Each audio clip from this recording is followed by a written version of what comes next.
Who's smoking in here? Give you 3 guesses who just left. All right, the attendance tonight was 20,023, sold out. Gate was 11.01 million, highest grossing event in the arena's history. Fight of the night, Elliot, Lerone, Carlos, and Hamzat, they all won $50,000. Hi. Hello. We'll start with the main event. Incredible energy in the crowd, incredible fight itself. Hamzat's performance, I mean, was unbelievable. Yeah. Give us your takeaway of it. And did you see before this fight that being the possible way it was going to play out? No. The lead up to this fight, I said, I bet the main event is the fight of the night. Didn't see that coming, but not shocked either. I mean, you go in and dominate the way that he dominated. If you can do it the first round, more than likely you can do it the second and throughout the rest of the fight. Yeah.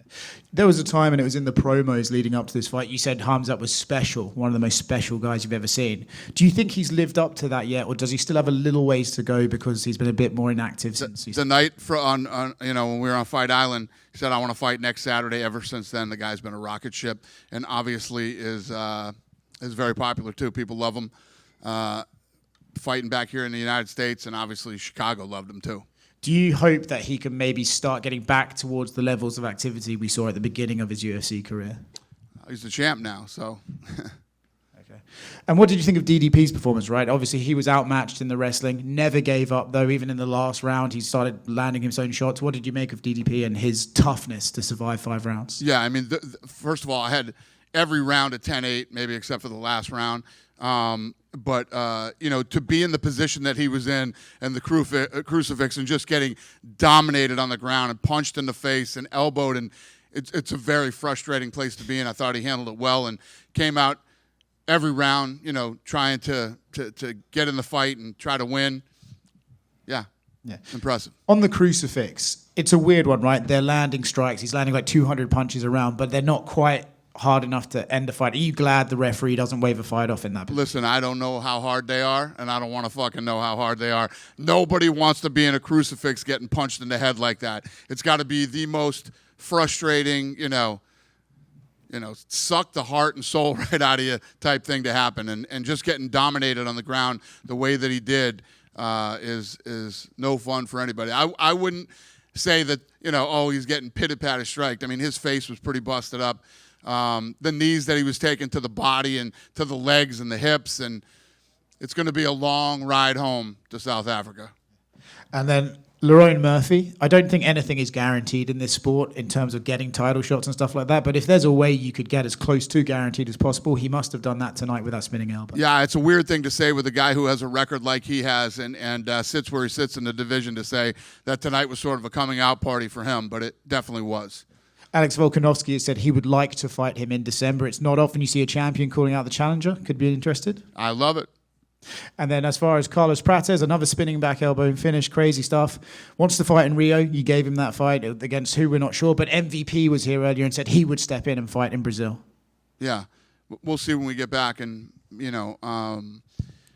Jeff Neal came in very confident that he was going to finish him and knock him out. And for Carlos what an unbelievable performance he put on. Incredible fight. And were there any medical updates on Jeff and Aaron, because they were down for a while after those knockouts? Yeah, well, Pico was transferred, and I haven't heard anything about Jeff. I think he's okay. But Pico, I'm no doctor, but I'm going to say he has a concussion for sure. But we haven't heard anything back that anything bad is happening. He's getting checked for his head and face. Tim Elliott just became, I think, the tied Figueiredo for the most wins in UFC flyweight history. His next fight, he says, is his last on his contract. Are you interested in staying in the Tim Elliott business? Absolutely. I mean, look at what he did tonight, how he came out and performed. Yeah. And then by Songer, the guy you labeled Billy at the Jimmy at what did you make of his performance? Obviously, a lot of hype coming in. Bit of a rocky first round, but he still pulled it off. Yeah, listen, if you look at what this guy did, he takes a fight on 4 days' notice, wins, and comes back and fights another fight on 4 days' notice. I mean, just the pressure alone of what that kid probably had to deal with is impressive. And I also love Nolan. I went up there and told him after the fight, go home, relax, spend some time with your family, enjoy yourself. You're not going anywhere. We're going to sign him to a deal. Just last one for me. I don't know if any fighters have talked to you, but I guess there was some issue with the official scale at weigh-ins. A lot of fighters were heavier than their scales were. Did that get back to you? And a lot of them were like, can we just get digital scales at this point? Not at all. It's the first I'm hearing of it. I guess MVP, they said he was overweight for middleweight. Dricus was very annoyed that the scale he was using all week was not the same as the official scale and stuff like that. Yeah, that's interesting. You know, a lot of fights don't come to Chicago. We haven't been here in 6 years, so, you know, I don't expect things to always be perfect. Nothing's ever going to be perfect, but the event went very well. I thought the officials did a great job, and, you know, I didn't hear about the scale. But that's a pain in the ass. I agree. It's unfortunate that it happened. Dana, speaking of the scales, Brian Battle missed weight for this card. It was second straight weight miss in 2 different divisions. People are just wondering kind of what his status is after that. I haven't thought about it yet. We'll get home and figure it out. Yeah. How big do you think Hamzat can be? Like, our numbers this week have felt, you know, kind of extraordinary. I don't know it, the pay-per-view, all that type of stuff. I agree. No, we felt the same. Yeah. Do you feel like he can be the biggest star in the sport soon here? Yeah, I mean, he's a big star now. I mean, he's a big star. I mean, when you're asking me, you're saying how much bigger can he be? I don't know. We'll see. But he's already a big star. Everything about this fight was big, from pay-per-view to all the numbers that we were looking at. And just being here in Chicago, I mean, the last 3 days here felt big. Mm-hmm. Tonight in the arena was insane. Yeah, he's a star. I don't know if you're asking me how much more of a star can he be. We'll see. He had said all fight week he wants to turn around and fight in Abu Dhabi. Is that something you would consider, or do you feel like with the heavyweight title already on that card, like he maybe? I just had a kid fight Tuesday and wanted to turn around and come here. I would Abu Dhabi. I would definitely consider. Yeah, and I mean, so many great potential contenders right now, right? We had the great Fluffy win, Rainier de Ridder. We have a huge fight in Paris. Are you just kind of waiting for the Paris one and then maybe see the lay of the land of who could be next? I'm waiting for Tuesday, and then but yeah, I agree with everything you just said. Yeah, and a lot of talk this week about the new TV deal, all that type of stuff. I know probably not much has changed in terms of meetings or anything since Tuesday, but I'm curious, when you talk about the bonuses and changing that, would you ever consider implementing just a finish bonus instead of performance ones? Like, you got to finish, that's the bonus for you? I mean, finishes are part of it. Finishes are part of the. I mean, when you think about it, other than Hamzat, the finishes were the other bonuses. But I mean, I think you have to mix everything into the equation. A great performance. You know, I don't want to put myself in a box with just finishes. Mm-hmm. And on the topic of fire pay, some people were wondering if you would ever consider moving away from the show win model and maybe doing like flat purses across the. Listen, man, this business has worked just fine. Oh, yeah. The model isn't broken. You know, I love when people who have no fucking idea what they're talking about and don't know anything about the business give input. It's fun. There was a report that the UFC Apex is going to be expanded to have like 10 to 15,000. That was the biggest bullshit story ever written. It's fucking unbelievable.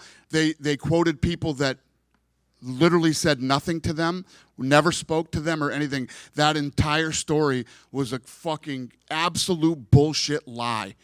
The craziest thing we've ever seen. I fucking called Lene and said, Lene, this whole story is a lie. Everything about it is a lie, including the people that they quoted. Never talked to them. So how does that happen? How does that happen, Lene, the head of PR for the UFC? What did she say? What's the answer? I don't know. They said we're sorry.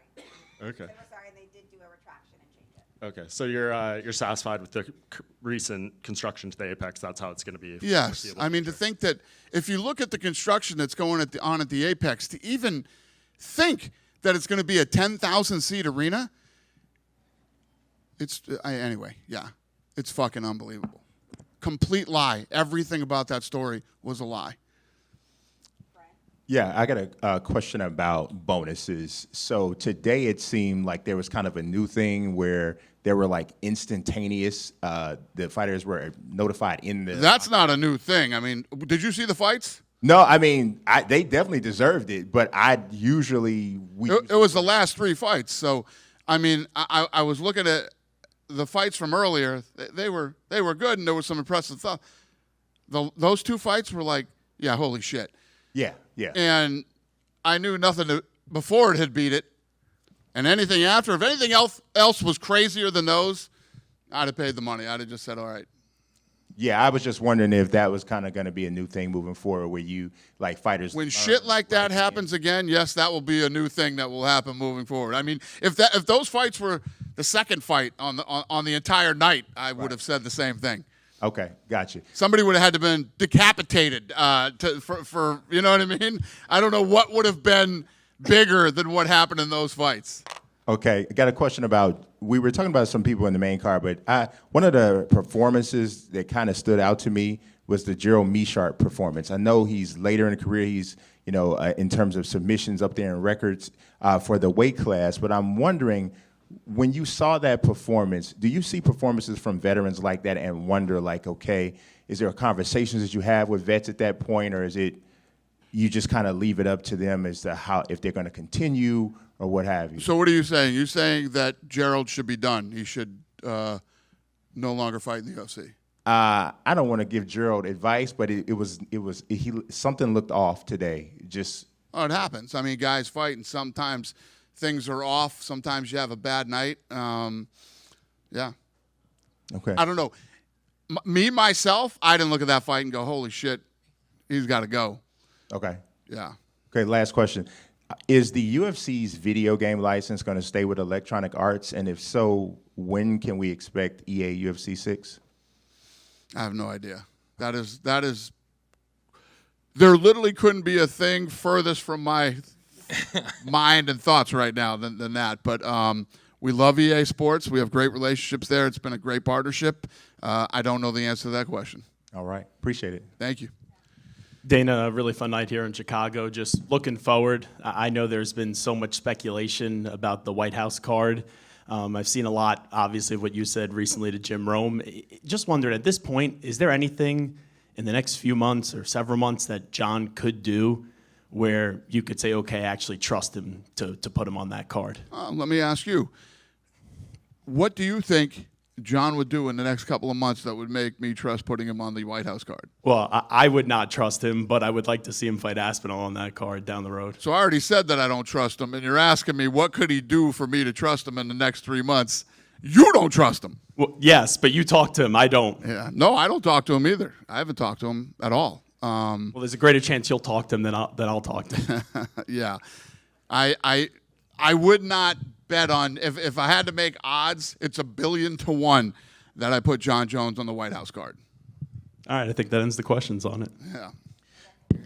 What do you think of the energy and all week in Chicago? I mean, the fans were insane. Let me tell you what. This city is awesome. It's beautiful.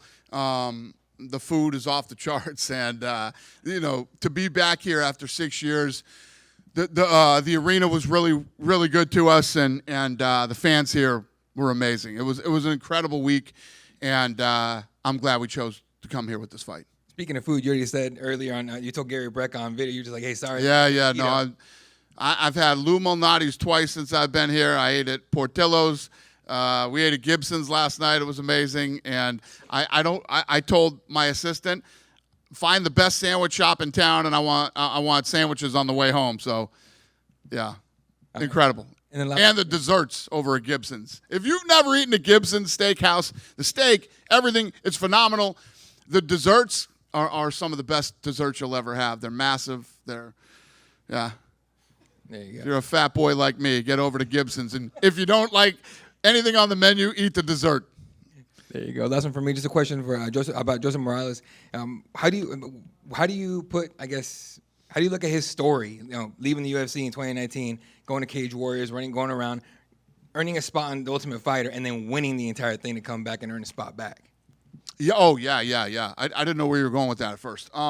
Yeah. Great story. I mean, what the kid has accomplished after, I wouldn't call him down and out, but, the position he was in, and to come back and win this, it's incredible. I love stories like that.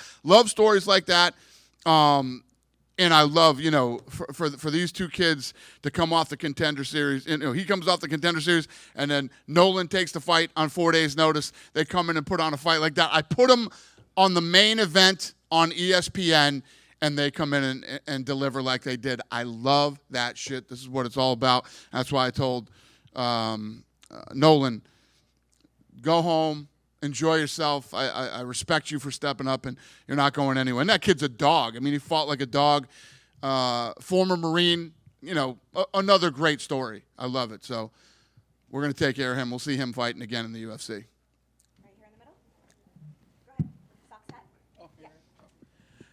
Yeah. Everybody's been saying it all week. It's been 6 years since the UFC has returned to, or has been in Chicago. Was there any specific reason why it's taken so long? Yeah, COVID. COVID happened, and then once the world started, you knew my stance during the whole COVID thing. We went through COVID, and then when everything opened up again, I was only going to states that were easy to do business in, and only going to states that would let me do full arenas. So that happened for a couple years or whatever, and then then we hadn't been to so many places. There's so many options right now. But like I said, it's good to be back. And as you said, there's so many options, but with a night like tonight, is Chicago sort of on the top tier of that list after tonight? Yeah. I mean, I love Chicago. I literally have been up here yapping for 15 minutes about how much I love it here. We'll just have to see how this plays out schedule-wise and with the new network and all the things that we got going on. We'll see. But yeah, I mean, I'm going to come back to Chicago as much as possible. Thank you. Thank you. Dana, over here real quick. Speaking of the new network deal, how much, I know you probably want to build as big of a card as possible for that first Paramount card. When do you guys start putting that together, and are you wanting this to be kind of like one of those super cards that you were talking about putting simulcasting on CBS, or will this just be kind of more of a traditional great card that you guys put on? Here's the thing about being in this business, right? If you look at all the things that we accomplish, and at the end of every year, I'm always sitting in front of you guys going, I don't know how we're going to beat this last year, but we always seem to do it. You never stop proving yourself. You always have to get out and keep grinding. And in September, we're getting together. We're getting both the teams, my team and their team, together. We're going to start game planning and working on how this is all going to work and how we can all work together. And ESPN has been incredible. These guys are like, we're going to help you as much as we can in the transition. Anything you need from us. We have an incredible relationship with them. I still have an incredible relationship with Fox. And we had a good relationship with Spike when we left there too. The guy Philippe Dumont, I'm sure you've all heard me and how I feel about that fucking guy, but who was one of the executives at the company back then, I'm not a fan of, but every other relationship I've ever had with all these networks, I still have, and nothing. There'll be no difference with ESPN when we leave. And I don't know what the fuck you asked me or where I'm going right now, but we got a lot of work to do. That's the answer to your question. And then, speaking of the deal, and I know obviously you still have a great relationship with ESPN. The Contender Series is still on ESPN. Do you guys have kind of an ETA of what you're looking at in terms of the rights deal for Tough and the Contender Series? Because I believe you said that was not part of the original deal with that Paramount. Yeah, so what's your question about it?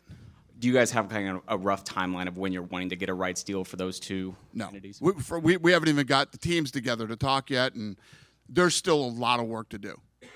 Thank you, Dana. Yep. Dana over here, former Celtic Kristaps Porzingis, he said he was interested in fighting for the UFC, and his post-NBA dreams were to be in MMA. What are your thoughts on that, and would you be open to that now that he's not on your Celtics? I like him. He's a great guy. That's a tough transition to leave basketball and come fight in the UFC. But I love that that's how he feels, and we'll see when he retires. And once you'd have to fight some amateur fights, and once you get a couple fights under your belt, or one, you might change your mind. I don't know. We'll see. But I like him.